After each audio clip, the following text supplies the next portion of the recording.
फडणवीस, अजित पवार, दत्तात्रय भरणेंसोबत एकत्र बैठक घेऊ असं उपमुख्यमंत्री शिंदे यांनी म्हटलंय।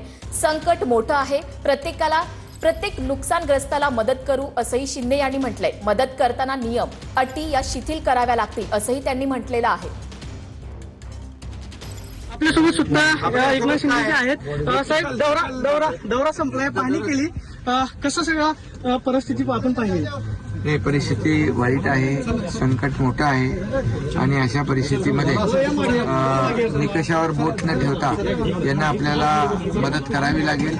मुख्यमंत्री स्वतः फिरतायत, उपमुख्यमंत्री अजितदादा फिरतायत, मी स्वतः फिरतोय।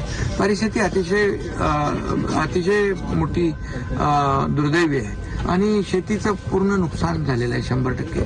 तर यामध्ये बिलकुल आमचं सरकार कुठलाही हाताकडता घेणार नाही। आम्ही मुख्यमंत्र्यांच्या बरोबर, आम्ही दोन्ही उपमुख्यमंत्री, कृषी मंत्री आम्ही बैठक घेऊ आणि त्यानंतर याच्यामध्ये सगळे आढावा येतील, पंचनामे येतील आणि पंचनामे करताना देखील थोडं अगदी फ्लेक्झिबल राहावं। लोकांच्या भावना तीव्र आहेत, त्यामुळे नुकसान मोठं आहे, संकट मोठं आहे आणि या अशा संकटामध्ये सरकार एकदम पूर्ण ताकदीने त्यांच्या मागे असेल। आपण पाहतो की आम्ही स्वतः मुख्यमंत्री असतील, आम्ही दोघे जण बसून एकत्रित बैठक घेऊ आणि मदत करू अशी प्रतिक्रिया एकनाथ शिंदेंनी दिल्यास पाहायला मिळते।